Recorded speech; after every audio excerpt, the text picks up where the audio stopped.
Nabi kata, demi Allah, duit orang yang bersedekah itu takkan berkurang. Zahir memang kurang. Dalam poket ada 15, kita keluarkan 10, memang tinggal 5.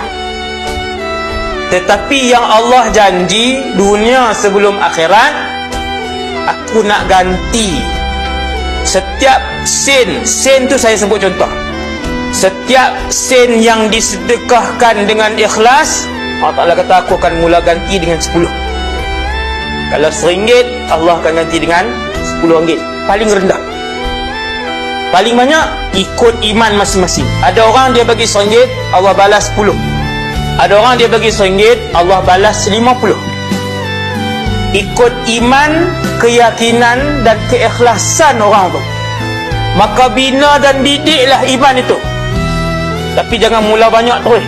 Takut bagi-bagi tak ikhlas, habis-habislah. Lama-lama dia yakin, dia berani. Sampai dia melihat Allah yang membayar wang itu. Tapi itu bukan tujuan sedekah. Ingat ni saya pesan.